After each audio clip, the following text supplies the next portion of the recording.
to have an accessible holiday. So, what I mean by that is when you are decorating and arranging and preparing for the holidays to make sure it's accessible. To be careful with the wires, be careful with the furniture, that it's accessible for the people, for the person in the wheelchair. If you're decorating, if the gathering is in the living room, what my rule of thumb is to always have the middle of the living room absolutely clear, and not have. I know people have this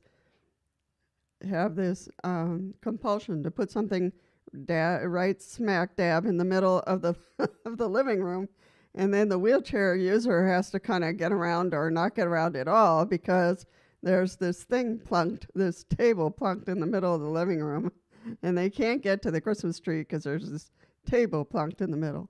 So I always, advise that you have the living room um, furniture, to the sides, to the left, and to the right, or to the back and the front, and have the Christmas tree like in a corner that the person in the wheelchair can get to it, admire it, put their gifts there, whatever it is that however it is that you decorate. So, and you have to be careful with the wires. I'm sure you're careful with the wires to begin with, but to make sure it's not in the way of the wheelchair user. And just keep it clear, the center of the living room. And for the wheelchair user to be able to approach, the general area where people are sitting and sharing, that the wheelchair user can also, approach that area, either transfer over to the couch to share a conversation or just stay in the wheelchair, but you want to be careful with, how you put down lamps or put down tables, keep them to the sides so that the person with the wheelchair can get around easily and not have to do a obstacle course ride through the house. So, and if there's a room that you really want to use, but the person in the wheelchair has never been able to get to that room because it needs a ramp, well, try to invest in a ramp. There are programs in every county or people who donate their time to build a ramp or to get a ramp for that specific area. So that might be a great gift, for the person in the wheelchair to be able to access that particular area that they were never able to access before, to see if you can get an organization to come in and put in a ramp to that particular room where you want to celebrate the holidays, whatever it might be, whether it is Hanukkah or Christmas or Kwanzaa. So make it accessible for, the holidays in any way you can. Even the Christmas tree gifts, to have them a little bit higher and not completely on the floor, but a little bit higher so that the person in the wheelchair can reach them, or put their own gifts, on a particular table so that they're not on the floor. Because then they can only look at them like this, but not be able to reach them at all. So that's another idea. And I will post here as I'm talking, some examples.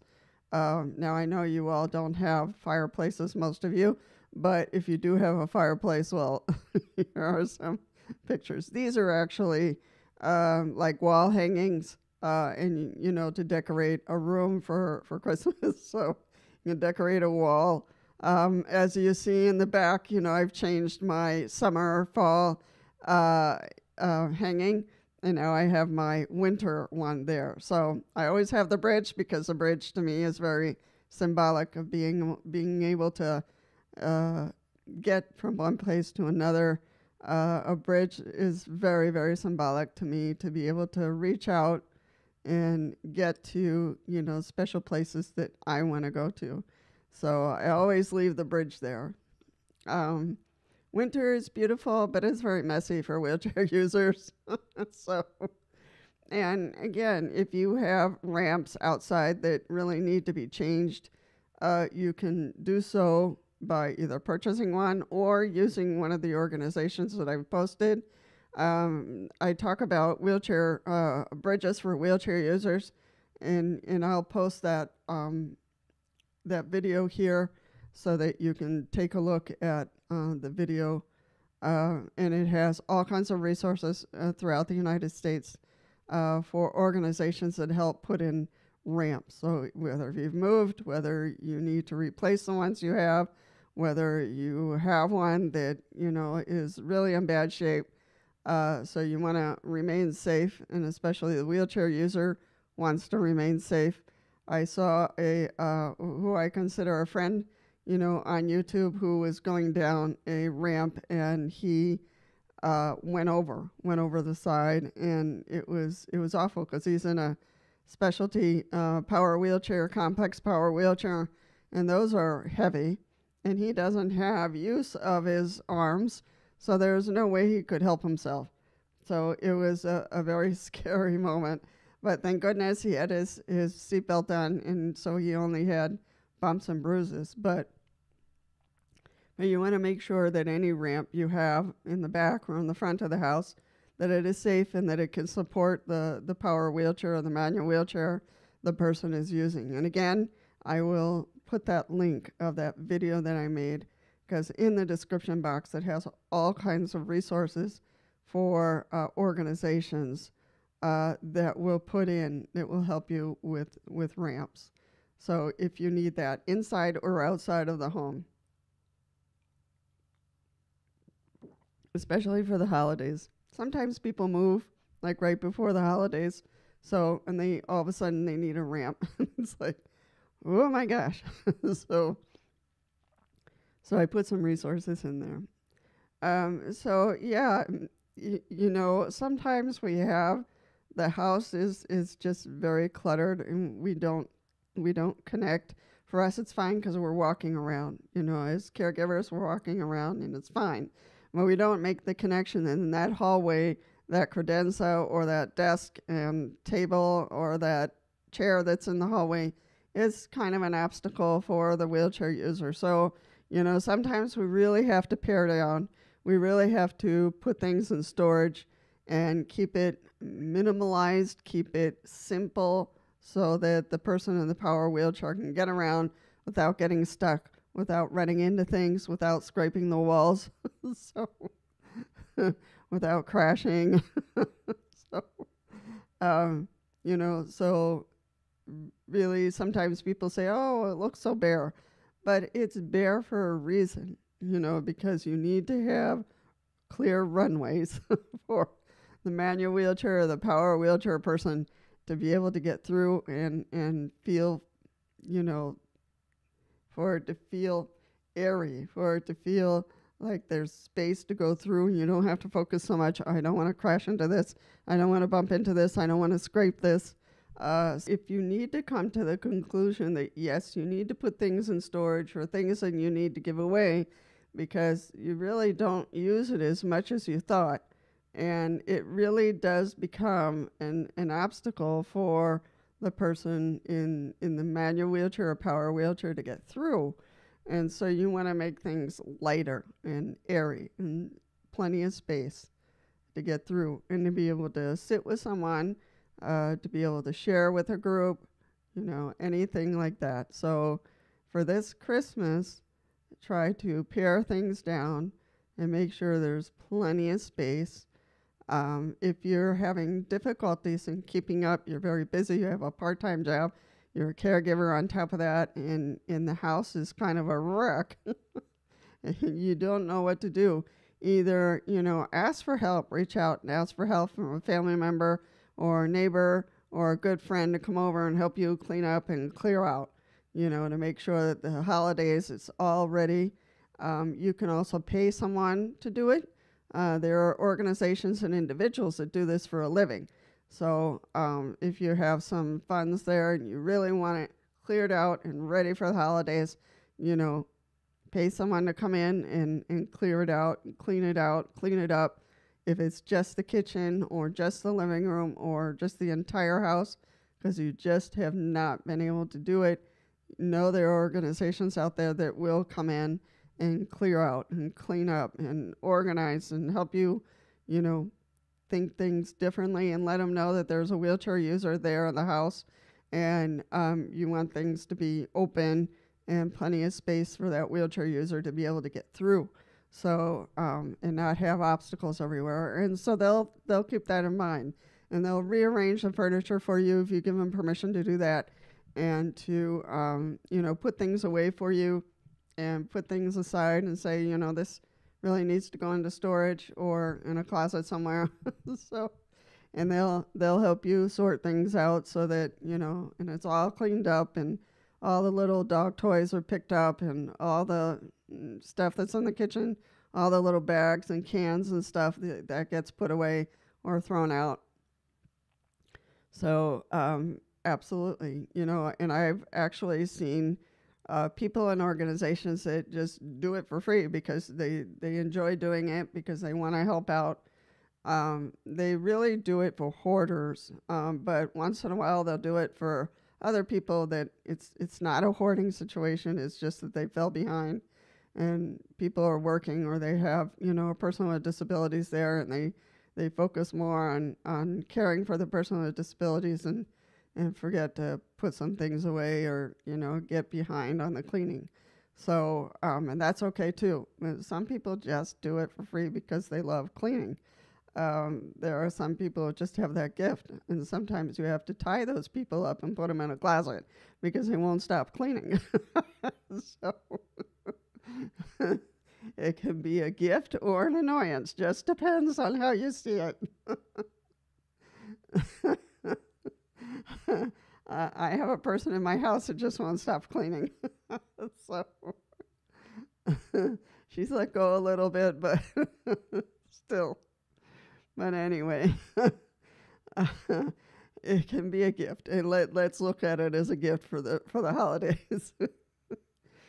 So truly, know that there are people out there willing to help out. Know that if you don't have any gifts, or that you just don't have any funds to purchase any, or very few funds, you can always go to the places you like, what's it called, Salvation Army, and those kind of places that'll have some Christmas gifts, and sometimes they have Christmas ornaments, because sometimes they have a lot of it. They have a corner full of it because people move or give away and whatever, and they send it to Salvation Army, and so they have bucket loads of stuff. So and right about this time of year, you'll be able to find it in Salvation Army and those kind of places, or St. Vincent de Paul. You'll be able to find a lot of that. Or Hobby Lobby is another place that their cost is much lower than on one of the big box stores. So Hobby Lobby, I have found very interesting things, and a lot of things that sometimes you have to put together, but they're nice and they're well priced. These organizations have not asked me to promote them. I'm just bringing them up because I know their cost is reachable. It's accessible for us to be able to get some nice holiday decorations for the house. So again, this is just to talk about accessibility in the holidays, to be careful with the wires, be careful with the furniture, be careful with that tendency of plunking something right smack dab in the middle of the living room, and for there to be no space to go through, for the tree to be accessible to the person in the wheelchair, for the crib or whatever decorations you put up, for them to be accessible and viewable for the person in the wheelchair. So I'm hoping this helps. These are just little tips here and there. So if you have any further tips or experiences in the holidays that you do that creates accessibility for the person in a wheelchair, please feel free to share, because that'll help all of us to look at different ways of doing the holidays and making sure it's clear and it's spacious for the person in the power or manual wheelchair to get through and to be sitting with others and to chat and share and be able to look at the decorations up close for there not to be any obstacles and things like that. So these are just tips here and there. I'm hoping that it is useful for you. And if you haven't been to my channel before, on Mondays I post information videos for caregivers and wheelchair users. On Wednesdays I do reflections about being a wheelchair user.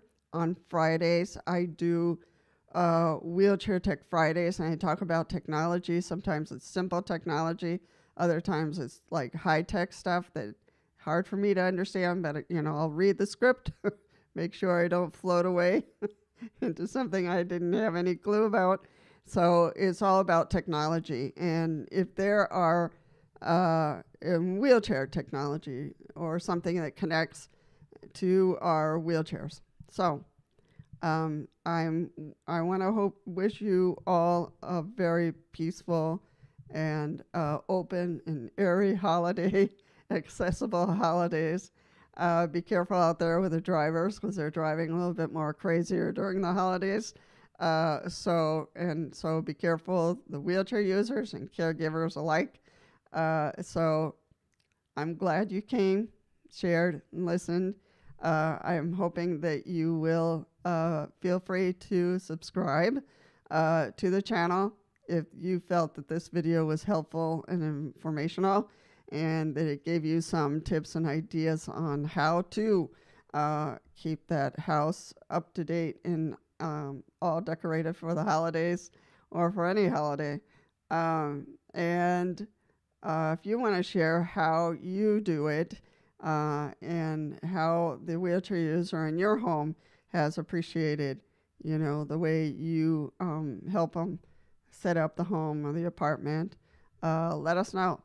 Share down below. That's very helpful. So take care, be safe, and I'll see you in the next video.